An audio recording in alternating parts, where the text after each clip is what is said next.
Hello and welcome to Circling the Bases, proudly presented by RotoWorld and NBC Sports. My name is DJ Short, and with me here once again is Eric Samolsky.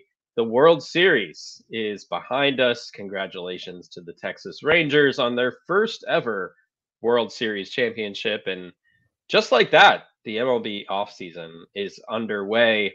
Free agents can actually sign with teams right now already. So today's show is an off-season preview episode. We'll discuss the top free agents, storylines, and teams to watch this winter.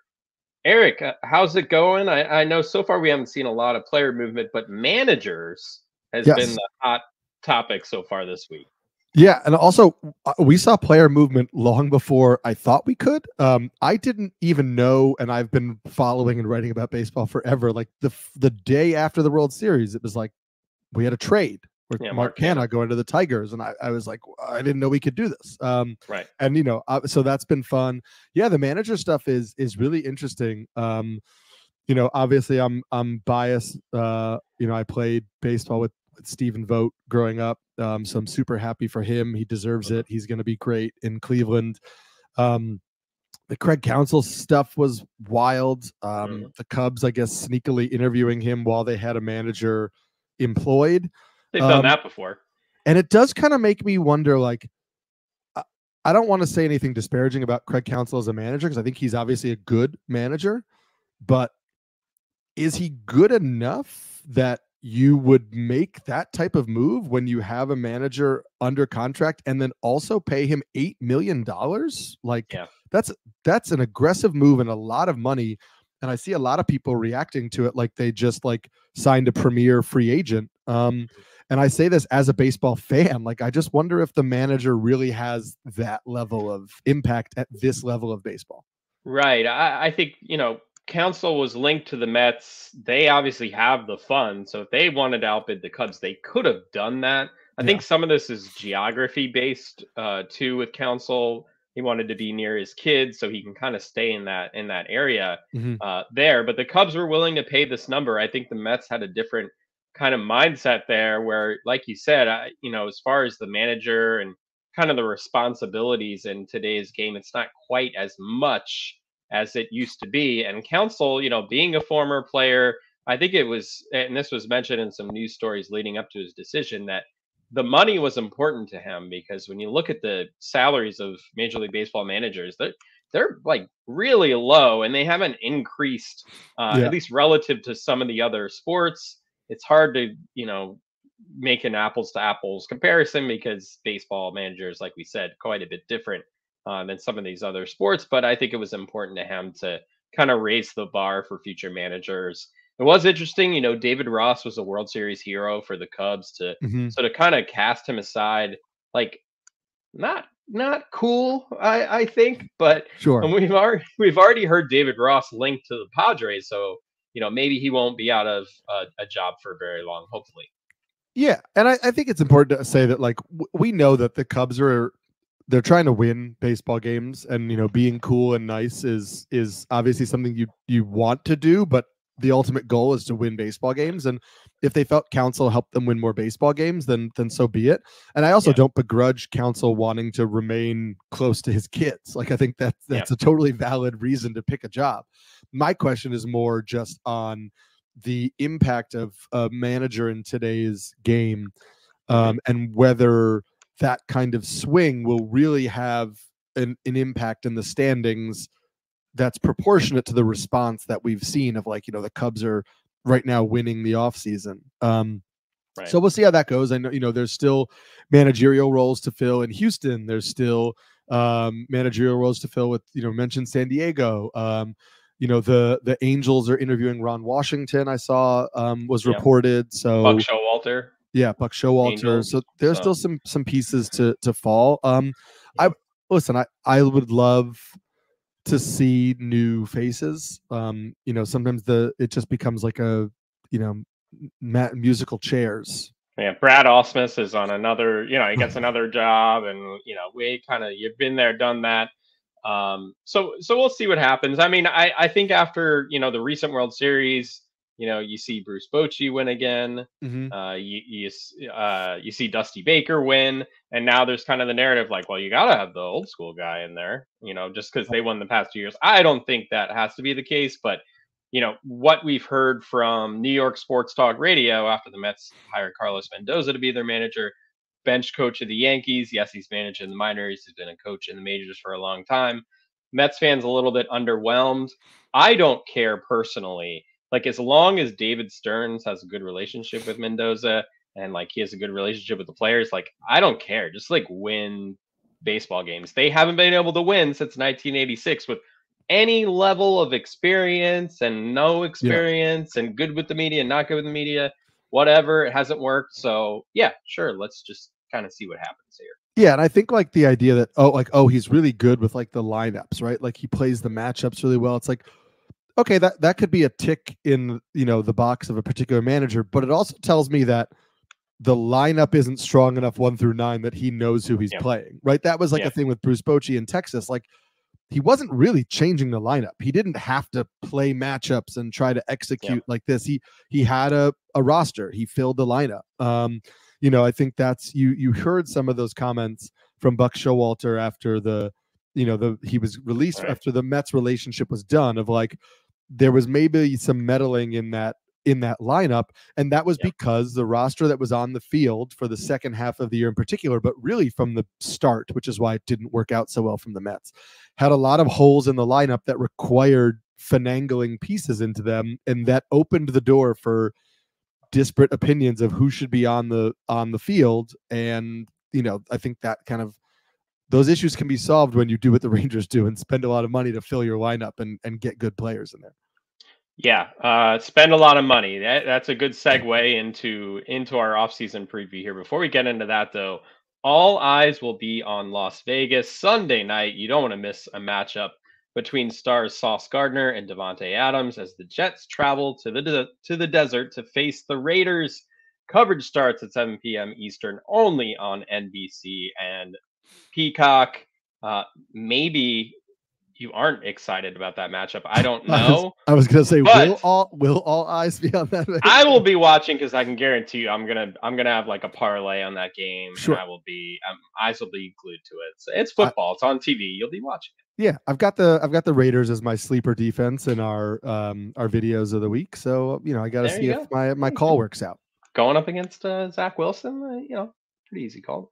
Yeah. All right, so let's start out here.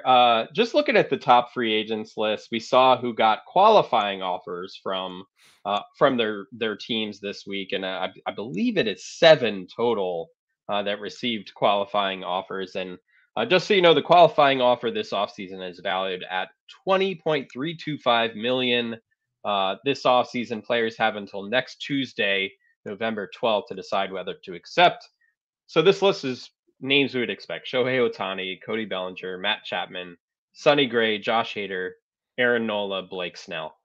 In the past, we've seen players accept qualifying offers. Jock Peterson was a recent example, but I don't think any of these guys are going to accept a qualifying offer. Pretty clear, like they have a wonderful market. I don't think any kind of draft, loss of draft pick, whatever, is going to really hold them back from receiving a good contract here. Teoscar Hernandez didn't get one. JD Martinez didn't get one. Rhys Hoskins, etc. Maybe they were kind of fringy considerations. But these are all top of the market names, so not a huge shock there. I think as far as the free agent market in general, this is a very pitcher heavy class this year.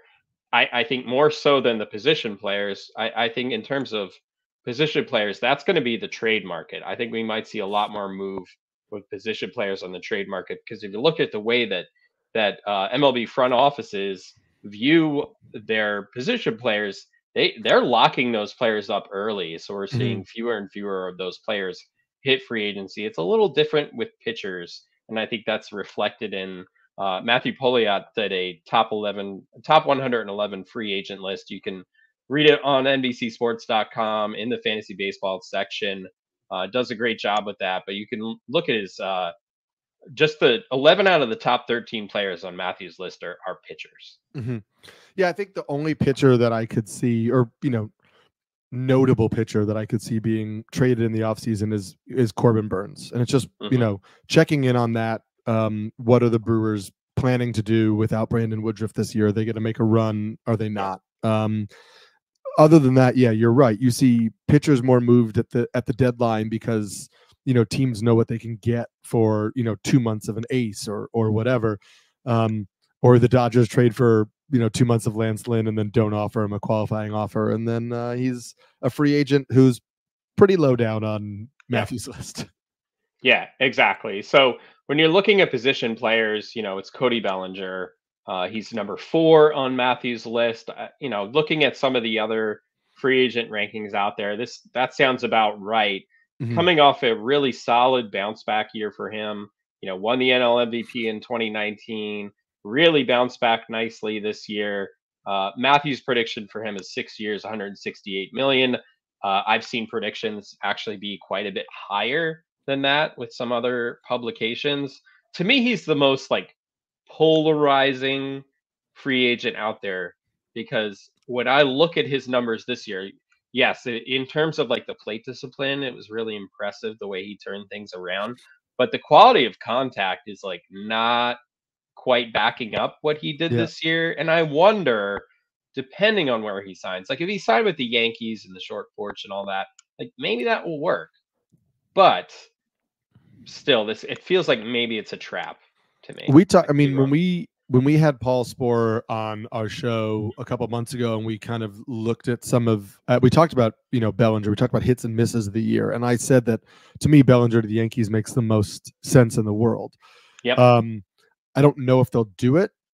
They can do 6 years, 168 million or more, whether they want to or not. We obviously they read today they want to get more into bunting, so maybe that's not a huge reason to go after Cody Bellinger. But yeah, Matthews' points are good.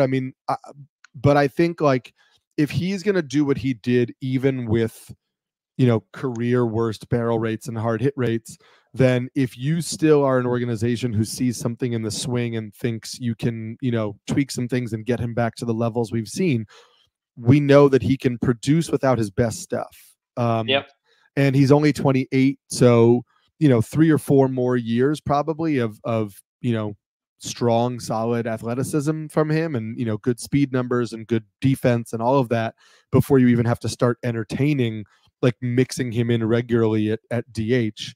And again, if he's going to hit 307 and hit home runs, then you don't care if he's your DH. So, right. Yeah, I could see a big offer, but it does come with risk. Yeah, absolutely. And speaking of risk here, Matt Chapman is number 6 on Matthews' list. Yeah. A very weird season for Matt Chapman this year. We know he's an excellent defender, so that keeps his value on the board there. Just what he can do at the hot corner, I think, will be attractive for that reason. But a weird kind of top-heavy year where most of his production was in the first, 6 weeks or so of the season. And that was really pretty bad. He had basically had 2 good months this season at the plate. The defense, like I said, props up his value. But in a weak class for position players, I still think he's going to do pretty well. For me, I feel like the Giants or the Phillies make a lot of sense for Chapman, but I still think he'll do well. Is there anybody on this list that you don't think is a risk? I mean that in all seriousness.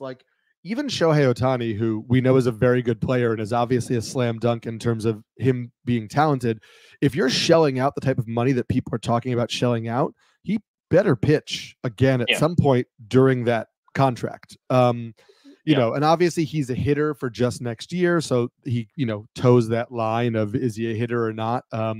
He's not obviously getting paid like it, but, we'll get to the other pitchers later who, a lot of whom I think are risky, but you mentioned the 2 hitters, and then you get into Lourdes Gurriel, Rhys Hoskins, who, is 16th on Matthews' list, and maybe you argue would be higher, but, he tore his ACL and is 31 years old. And no, his his value wasn't predicated on the athleticism that an ACL would ruin it, but Right. you know, he's a 31-year-old coming off a major injury. Right. You have, you know, Teoscar Hernandez, you have JD Martinez. These are all guys who are probably on the downside of their career trajectory. And what Right. type of deals are they going to get and for how long? And what are you requiring of them? Right. And then Jorge Soler, who's already 32 and is probably a DH. So like it just doesn't go very deep in terms of position players. And Justin Turner fits into that same boat as someone who should really just be a DH at this point in his career. Could still be productive, but I don't think quite as appealing. Some teams want to have a little bit of versatility for their DH spots. So it'll be really interesting to see how the trade market impacts position players. I think we're going to see a lot more as far as trades. Let's get into the top storylines of this offseason. I have a few of them here. And number one, obviously, is Shohei Ohtani's free agency. Does he get the biggest deal in MLB history? Of course, Mike Trout has the highest outlay of money, $426.5 million with his extension with the Angels. 2019 through 2030. I mean, I think even knowing that Ohtani will not pitch next season, he's going to top 500 million. You'd have to think he doesn't turn 30 until next year. I think there's a very good chance he gets over 500 million. Is it? Yes. Let's say he could pitch next year. Like if we're in that world where the UCL injury didn't happen, like is he $600 million pitcher player? I mean, probably, right? Yeah, for sure. I mean, think of like, is he getting Aaron Judge's contract if all he does is hits? Like, but I don't know that he would be that far beneath him. You know what I mean? Because he still can play the outfield. I mean, not next year, but we're talking about his skill set overall. Mm-hmm. Can play the outfield, is an elite hitter. At 29 years old, we know that he probably has 7, 8, 9 good years because he can slide into a DH role. Like Mm-hmm. there are a lot of guys who got big money, you know, Judge, Bryce Harper, who are equal or close to equal hitters to Shohei Ohtani as a pure hitter. Yeah. So then you add the pitching into it. And like, you know, we mentioned the risk of how many years does he have as a pitcher. But even if he gives you 4 years as a starter in a 10-year contract, maybe he deals with arm injuries and he winds up moving to the bullpen, you know, like John Smoltz at the end of his career or something like that. Like, right. I still think that's worth that kind of money because that's just an icing on the cake of getting one of the best hitters in baseball on top of that. Sure. Yeah. I mean, we've never seen anybody like Shohei Ohtani, really. So he is the unicorn. We call him that for a reason. So kind of when we look at who are the real legitimate contenders to sign Shohei Ohtani, I feel like everyone is like Dodgers, and then there's like a gap, and then there's kind of everyone else, maybe Giants, Mets, Red Sox, Yankees. Do the Angels have a shot? Probably not, but yeah, they're still maybe in the mix there because of the relationship. But is it Dodgers and then the field to you? Yeah, I think that makes sense. You know, obviously living in New York, you hear a lot about all the connections that the Mets had with him, which maybe some of them don't exist anymore. Yeah. But if it's a pure money thing, you know the Mets will match anybody. Mm-hmm. But I don't think it's a pure money thing with him. And that's why I think the Dodgers get the edge. I think this idea that the Dodgers are going to sign both him and Yamamoto, which people are promoting, to me seems ridiculous. And I don't buy it for a second. And maybe I'll be wrong, but I just can't see it. Yeah. And so, yeah, I think the Dodgers and everybody else, I don't really see the Giants. Like, I know they made that swing for Judge. But I feel like they've never really been in on the like totally break the bank type of free agents. The Red Sox probably need this because their fan base is totally over them not spending money over the last few years, and they've gotten this reputation of like getting cheap again. And what's the what's the quickest way to dispel that idea is to shell out a record-breaking contract to Shohei Ohtani. Yeah. So I think they still remain on the periphery. And just another thing I wanted to bring up when we talked about the amount of money he's going to get is like, it's callous to think about the player as a marketable entity on your team, but it's the truth. And Shohei Ohtani is worth what he's worth on the field, and he's worth so much more to an organization off the field based on the marketing ability, the crossover, in the foreign markets and things like that. And so you're going to see that number be so high in his contract because of all of those reasons that he gives you. And yeah, I guess if I was up against it, I would say he winds up at the Dodgers. Yeah, I think Shohei Ohtani is one of the few athletes in sports that when he's pitching, when he's hitting, you stop what you're doing and you watch him. He is that gate attraction. He can help kind of sell a franchise to a fan base and, be valuable in terms of advertising. And I think that stuff matters a lot with him. And there's a worldwide appeal too, obviously, to what he's doing back home in Japan. So it's going to be fascinating to watch. I would say the Dodgers are the favorites as well. And we'll see how it plays out and how long this process takes. But yeah, I think he's going to get the richest deal in Major League history. It's just a matter of when it will happen. But speaking of another Japanese sensation, Yoshinobu Yamamoto, coming over from Japan, he's officially posted by the Oryx Buffaloes. This process, though, could take 45 days for it to actually be resolved. Now, what makes him so interesting is he's 25 years old, and he's done just about everything you could do in Japan. He's probably the best pitcher to come over from Japan in, I don't even know. Is it Tanaka? Maybe he's better. He's probably better than Tanaka.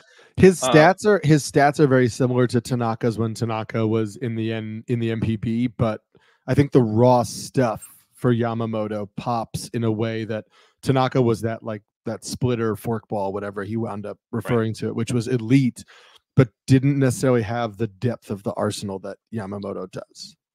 The thing with Yamamoto, and it was something I hadn't really realized from watching the tape. So Yamamoto is 5'10", maybe to be generous. I've heard some say he could be 5'8". I don't know. 5'10", 176 pounds. That's pretty small for a pitcher stateside. I'm trying to think of a comp who is thrown a lot. He's thrown a lot of innings in Japan, so it's not a problem. He's managed that workload. In the United States, it's a little bit different in Major League Baseball, where he won't be pitching once a week. He could be pitching twice a week, every 5 days in Major League Baseball. So maybe there'll be a little bit of question about that. But again, given his age, he's just 25 years old. You don't see 25-year-old free agents in Major League Baseball. He's probably going to get something close to a $200 million contract, plus the posting fee that whatever Major League team signs him will have to pay his old team in Japan. He's going to get a massive contract. Yes, huge, and is worth it, right? I mean, this is a risk because he hasn't pitched stateside, but it's not a risk in the sense of you're trading for a prospect who hasn't pitched above AA or whatever. Japan won the World Baseball Classic. People who follow Japanese baseball understand that the quality of that league may not be at MLB level on the whole, but it is still a very good professional baseball league to do what he's done. And also it's a little different hitters and pitchers, right? With a hitter, you're scouting from an international league. Can he handle velocity? Can he handle this type of, whatever? With a pitcher, you can look at the raw stuff and you can say, okay, the slider moves the way the slider moves. The fastball velocity is the fastball velocity.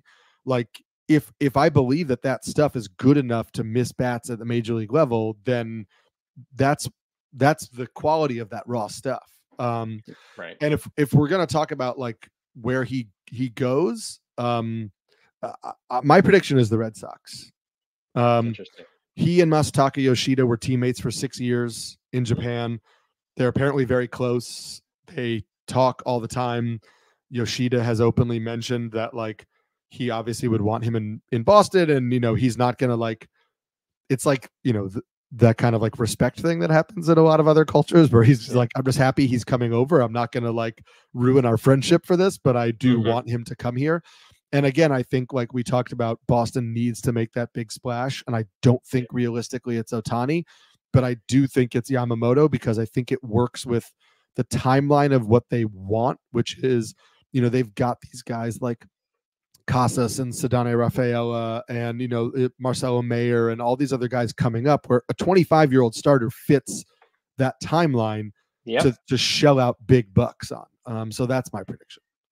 Yeah, and I think what's interesting about Yamamoto as well is that while some of these other top free agent starting pitchers like Snell, Nola, Sonny Gray, they got these qualifying offers, they're tied to that qualifying offer where a team will have to give up some sort of draft pick in order to sign them. With Yamamoto, it's just money. And I wouldn't discount that with some of these, big market teams who look at that and say, hey, we don't have to sacrifice anything but cash. And when I think about that, I can't help but think about Steve Cohen and the Mets. I think they're going to be, I think they're more likely to sign Yamamoto than they are Ohtani, based off of that factor. The Mets, I do think the way Steve Cohen has kind of discussed this is that he made this outlay at the beginning in terms of signing free agents while wanting to strengthen the minor league system. So I don't think they're necessarily, unless they're blown away by someone and Ohtani, falls into their lap essentially, that's a player you're willing to give up a draft pick for. Fine. But in general, I think they want to keep that minor league system strong so they don't have to rely on free agency moving forward. So I'd look at the Mets, you look at the Yankees, Dodgers, Giants, Cubs, maybe, etc. All figure to be involved here, but he's going to be. I mean, get familiar with him. We're going to hear a ton about him, and you're going to hear every name connected, every team name connected to him. Well, not every, because he's not going to the Royals, but but most good teams with money are going to at least be rumored to be interested. Yes. So my next storyline here is, and we're kind of talking about the trade market a little bit earlier, which teams move to sell mode this offseason. Now, there are some teams here where you look at kind of how they performed this season. Maybe there's a manager that left. We talked about the Brewers and Corbin Burns. The Padres fit into that after disappointing. There's already been rumors about the Padres. I mean, they had to take out a loan to pay their own players. So, yeah, I think they need to get rid of some contracts. I think they're going to be active. The Cardinals, do they switch directions here? So Juan Soto, I think, kind of number one here, a year out from free agency. If the Padres truly shop him, and I think they absolutely should shop him this offseason, it'd be smart for them to do it. What team can step up to the plate with an offer that makes sense for a player who, like I just said, he might only be spending 1 year with this team? Yeah. I mean, what teams make sense and what teams are going to be willing to part with the prospects that it would take, right? Like, you're not going to get him for nothing. So you're going to have to take the risk that you trade for him and give up good prospects and can re-sign him.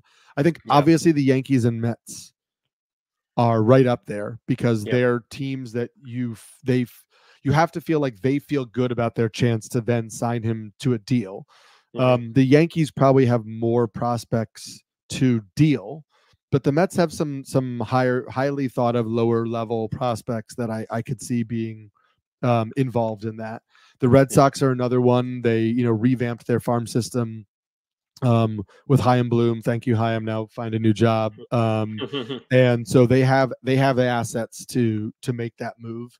I know people want to say the Cubs. It's like, sure, I guess. And then I would never count out the Dodgers and Giants in these types of moves because they have good farm systems and they're willing to take chances on these guys. And I think both of them probably would feel good about the ability to re-sign him.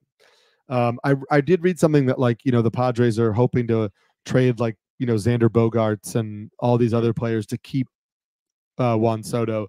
And I think it's really important to keep in mind how narratives change one year after the next. And like, the Red Sox were spit roasted for letting Xander Bogaerts leave and go to San Diego. And he signed such a large contract that the Padres now need to get rid of other people and want to trade him, but likely won't be able to trade him because his contract is too much of a hassle. I think when Xander left, I could kind of understand it because he's like the homegrown kind of guy, like why Red Sox fans wanted to keep him, right? But when he signed that deal with the Padres, I think it wasn't like a Monday morning quarterback thing. I feel like a lot of people across baseball were like, really? Like, you really did that? The Padres were just so, like, they just wanted to spend money last offseason for something. They were like, we're leaving here with someone, and that's what they did. And then that's a good lesson as we get into these free agents of, like, the Rangers also spent a lot of money, but it was to fill glaring and obvious holes that they had that, and even if it didn't work out, like the DeGrom and, Scherzer wasn't a signing, but, those didn't work out, but Seager filled a clear hole. When they signed Simeon, he filled a clear hole in their roster. Like, DeGrom was a clear hole in their roster. Xander Bogaerts was not a clear hole in their roster. They didn't have to move Tatis to the outfield. If they did, Ha-Seong Kim proved that he is a very viable starting shortstop. They didn't need Xander Bogaerts. They're now talking about maybe moving him to first base because they have good prospects coming up. So it's not just about is the team going to make a big splash, but is the team going to make a big splash on a player who legitimately helps them? And yeah, I mean, I think the Red Sox thing was also like signing Trevor Story seemed like it was pushing Bogaerts out, and I get that people were not huge fans of that. But yeah, Paul Goldschmidt with the Cardinals. There's already been some rumors about whether the Cardinals will move him, and I think we're so used to the Cardinals being relevant and good every year that we're just not willing to accept the idea of the Cardinals rebuilding or selling off veterans. But I mean, I think it would be a smart move with Goldschmidt, who's going into his mid-30s at this point. I think we've seen, he's only a year removed from being an MVP, so I don't want to say like he's past his prime, but like I think he could net them some pretty good prospects here to get them where they need to be. I don't necessarily think they're a contender next season. So I think they can contend they have to spend. Yeah. Right. The lineup pitching. Yeah. The lineup with Goldschmidt, Nootbaar, Arenado, Wilson Contreras, the upside of Nolan Gorman, Jordan Walker, like Tommy Edman, like it's still going to be a good lineup. I really do believe in that. If Tyler O'Neill ever gets healthy and they decide to keep him in the lineup, like there's talent in that lineup. You cannot go into next season with Miles Mikolas and Steven Matz as your top two starters. So the organization just needs to decide, are we paying up to bring in two starting pitchers? Because I really do think it probably needs to be two. And if we don't want to spend the money to get two starting pitchers and make a run at it, then get rid of them. Because there's no point in keeping Goldschmidt and even like, Arenado, who's going to be 33. Like there's no point in running those guys out there with a duct taped rotation. It's just not, it's not worth it. Totally agree. I also think, like, I don't know what they have left to trade, but I don't think the White Sox look like contenders next year. They let Tim Anderson go. They already basically gave up their entire rotation at the trade deadline this previous year. So I don't know. I think their best return, besides Cease, it's like Kopech and Tuki Toussaint, like, as their rotation. Yeah. So, you're getting into guys like that now where it's like, you're probably not going to trade Luis Robert. Like, he's 26 years old and he's your best player. But like Eloy Jimenez, 27, can't really stay healthy. Like Yohan Moncada's 28. Would somebody want to bet on him? Benintendi, 29. Who really wants him? But maybe you can get something for him. I don't see any way they contend. So I think you just got to sell off some of the pieces that other teams want. That's a good call. Yeah, I could see them doing that for sure, which is crazy because, I'd say 2 years ago, 3 years ago, like the White Sox looked poised for, a good solid, 3-4 years of being a playoff team consistently. I don't know how they messed that up, but they somehow did. Our next storyline here, the Dodgers. So yeah. I just want to jump in real quick. I think Eloy Jimenez gets moved. I just looked at his contract. This upcoming year is the last year of his contract, like locked in. Then he's got 2 club options for 2025 and 2026. So a team could trade for Eloy Jimenez to see if he can stay healthy and be an impact bat. And if it doesn't work, they're not locked into his $16.5 million contract, 18.5, which also is a good deal if he's a healthy hitter. And if he's not a healthy hitter, it was a 1 year, take a shot. And I can't see the White Sox. I just think it's worthwhile to move on from him if you're not contending and see what prospects you can get. Yeah. I would like to see him like on the Marlins. Like I know we just saw Jorge Soler, go out into free agency, but to replace that power in that lineup, I think he'd be a great fit on that team. And his power plays everywhere too. So maybe just keep him in the DH spot though. Okay. My fourth storyline here, the Dodgers. How do they rebuild their pitching staff?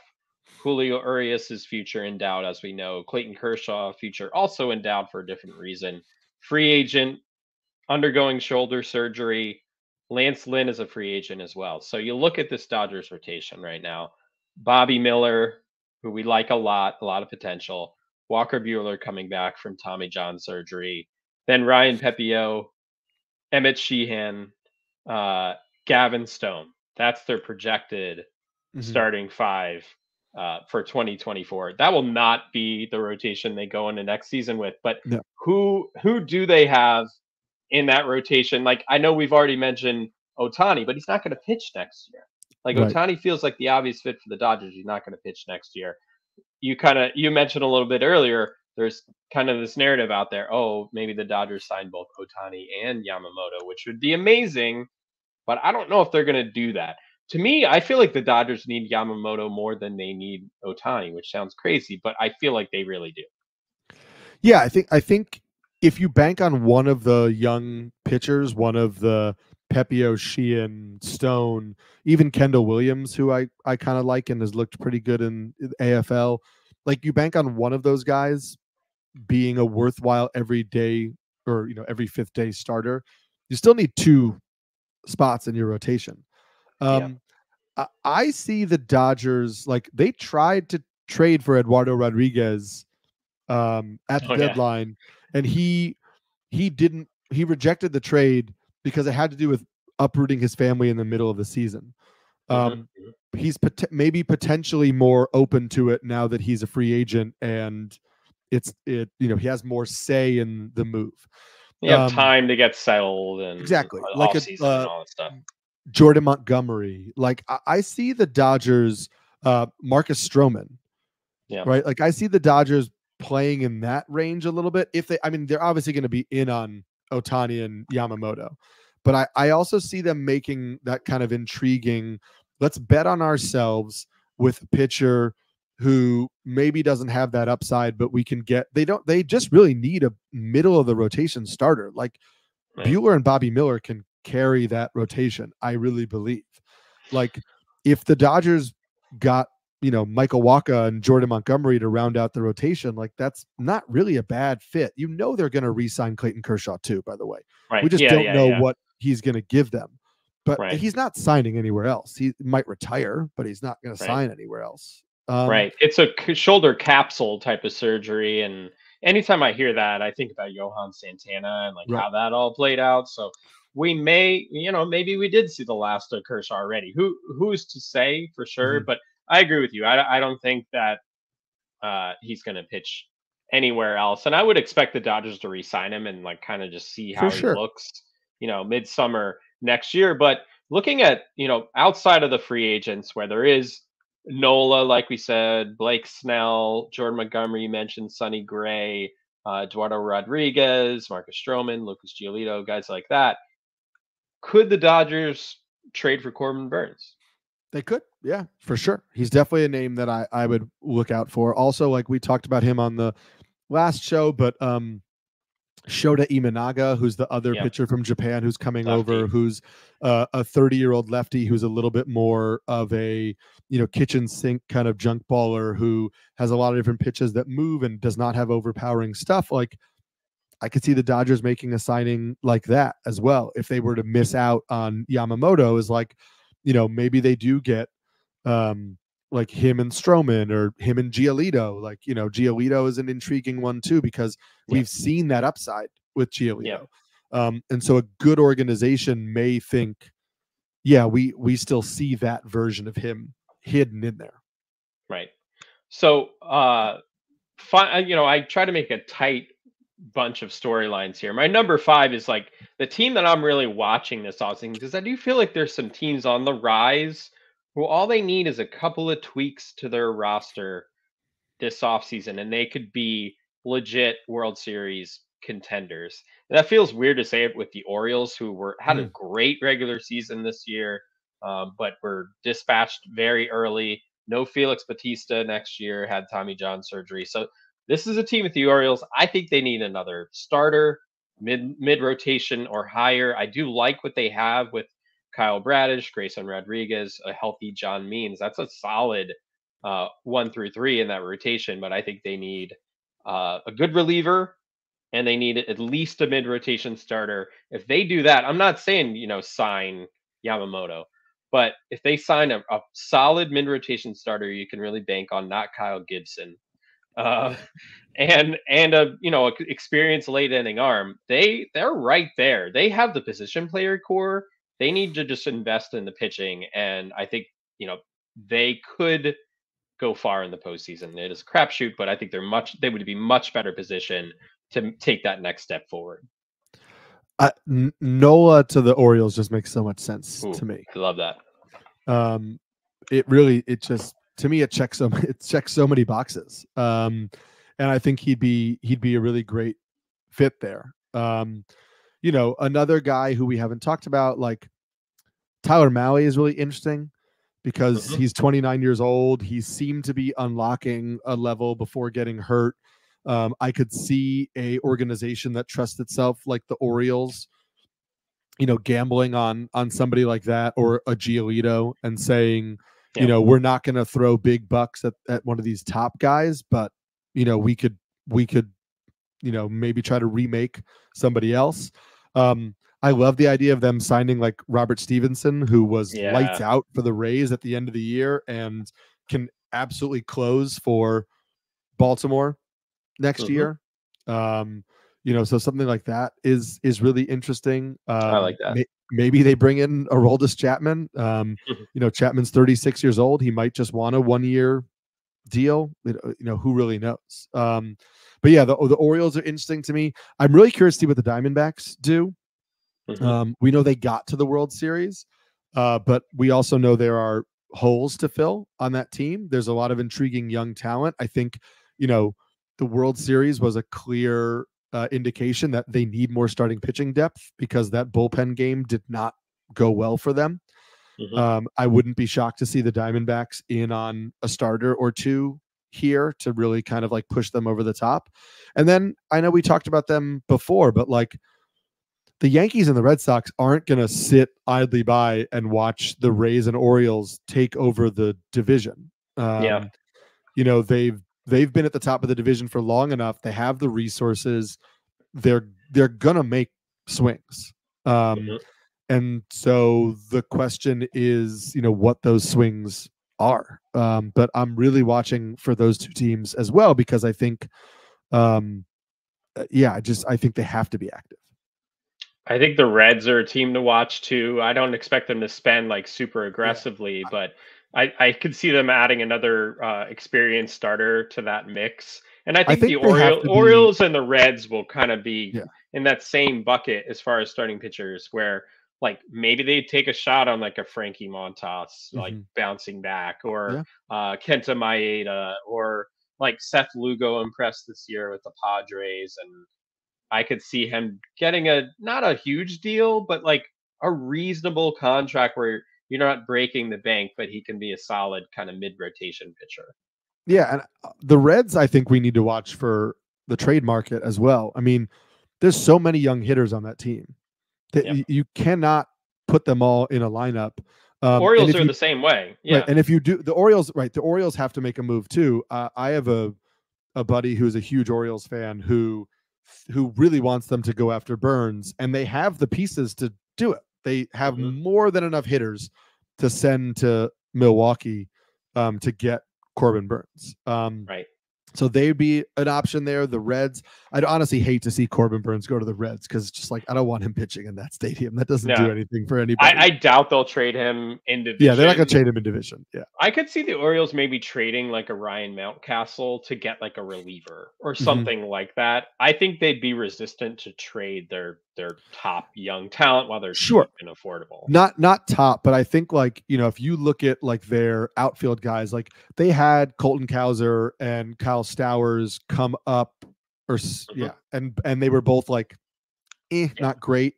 Heston Kjerstad is up now. He's the cream of that crop in terms of the Hmm. outfield prospects.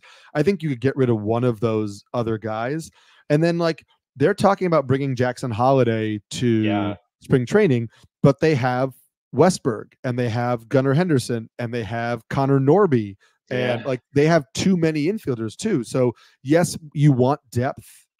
Joey Ortiz, who was up and down for them a bunch of times, has like elite hard hit rates at AAA and is a very good defender. Like he would Hmm. be he would be a starting shortstop on most mid-level teams. Yeah. I don't know if he's starting at short for the Brewers with Adames, but what I mean is like they have enough guys where you They don't do. have to trade one of your best, to put together a good enough package. Yeah. So yeah, I think the Orioles will be fascinating to watch. I hope they spend. I feel like Orioles fans deserve it, to get that investment into the roster and really show that they, want to take over that division. A team like the Yankees, it's so hard, like to because it feels like they're kind of stuck. Like Mhm. there's so much dead weight on that rod. Dead feels like maybe a little too strong, but like I just don't see a ton of wiggle room on that roster to to move the needle. And maybe that sounds a little crazy because coming into this season, I thought they were potentially a World Series contender, but I just don't like this roster, and I'm not sure if adding a free agent or two is really going to change that for me. Fully agree with you. I don't know that the moves that they make in the offseason are going to make you go, oh, the Yankees are a World Series contender. I just think they have to make moves. There's just too much Yeah. pressure on them here to do something. I did want to throw out just one more name because he was a late like post guy. But Jung-Hoo Lee is a 25-year-old Korean Good call. outfielder who we didn't talk about when we did the foreign players before because he wasn't posted yet. During the pandemic, I watched a decent amount of KBO, and You gotta do what you gotta he's do. he was super impressive to me. Like he's not going to be a player where he gets signed and everybody goes, "Oh my god, this is amazing," because Hmm. he's like a 20 homer hitter in Yeah. Korea. He's probably a 10 to 15 home run, 5 to 10 stolen base player in the major leagues, but I legitimately think he could be a 300 hitter. He does not strike out, and he plays really good defense in center field. Yeah. So somebody's going to get a plus defender who's going to hit 290 or above, and be a good runs contributor at the top of the lineup. And I think he's just a really solid MLB player who Yeah. we're not going to be talking about all offseason for fantasy purposes, but I think some team's going to be happy they signed it. Plus, he's young. He's 25. Yeah. He will not be 26 until next August. So, where he stands out relative to the other free agent position players available is that age. Compare him to a Matt Chapman, who's 31. Soler, we said earlier, is 32. JD Martinez is 36. Even Bellinger is 28. So that youth certainly plays in his favor for sure. Like you said, not a big power guy. Had 23 home runs last season. He's hurt for a decent amount of this season, but should be fine for next year. Had never hit more than 15 home runs in a season before last year, but contact heavy type of hitter.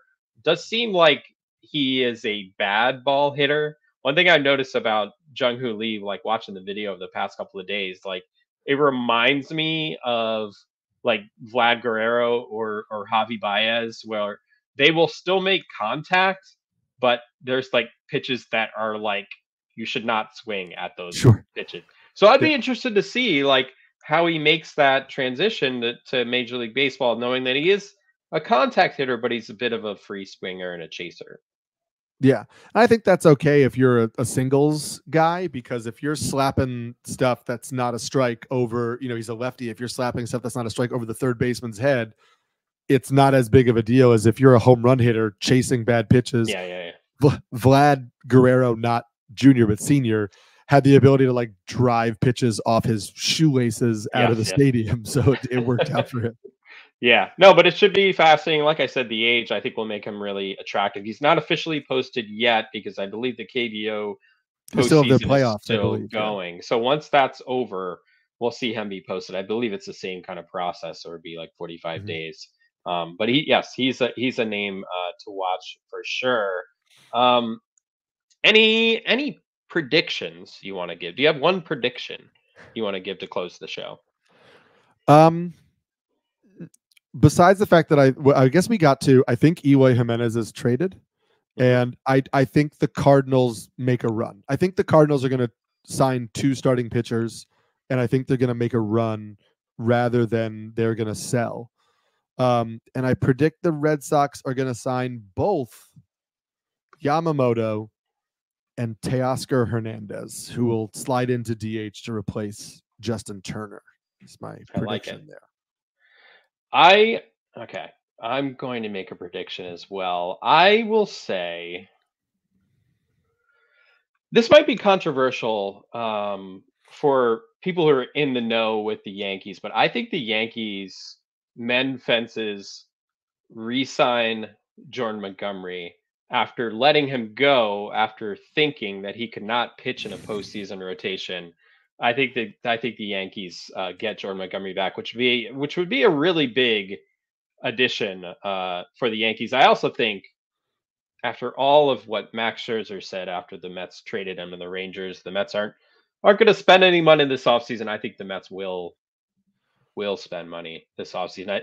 I think the Mets will sign at least 2 free agent starting pitchers this offseason. So there you go. You heard it here first. Yeah. Probably not first, but not first, probably. But I think the Mets will be active, at least as far as starting pitchers. And here's another one. I don't know if this is a prediction. It's more than I hope that my words make it true. I would love to see the Mets reunite with Justin Turner. Mm-hmm. If you remember when the Mets had Justin Turner before, he was just like a utility player. That'd be fun. Yeah, it would be fun, and it makes sense because the Mets need a DH. And I think he would make sense there. I think you could see JD Martinez potentially sign with the Mets to be a DH as well. I'd rather have Justin Turner. I think it'd be like cool, like full circle thing. Mm-hmm. Having veteran leadership in that clubhouse, I think could be a big plus. And I think maybe he'd be into it too. I don't think there was necessarily bad blood when he left the Mets either. So we'll see what happens there. But I think Turner's a name to watch. I think it'll be fun. There's the big names at the top, but there's just a lot of guys. Like, even if I encourage everybody to read Matthew's 111 top free agents article over on NBC Sports, because there's a lot of names on here where it's like you get down into the 60s and he still has like Frankie Montas, who was a pretty good starter when he was healthy. So like, I'm curious where a guy like Frankie Montas goes. Like, to me, that's interesting as a storyline, maybe not as a baseball, fantasy thing, but like, does Joey Votto actually sign somewhere else? Are we going to see Joey Votto in another uniform? Blue Jays, please. That stuff is, that would be great. That stuff is interesting to me, like, not only because I think there's a lot of teams that can reshape themselves in contendership ways this offseason, but there's just a lot of interesting storylines of where certain kind of forgotten players may end up, or some feel good storylines of, Joey Votto in Toronto to end his career would be so much fun. That would be cool. That would be cool. So we're probably going to take a bit of a break with the show. Now, if Shohei Ohtani signs tomorrow, we'll do a special emergency podcast. I'm not expecting that. So if things go according to plan, or at least we think they might, the next time we'll see you will be during the winter meetings in the early part of December. So stay tuned for that. We'll do kind of a wrap up show that week where hopefully there will be a lot of activity, trades, signings.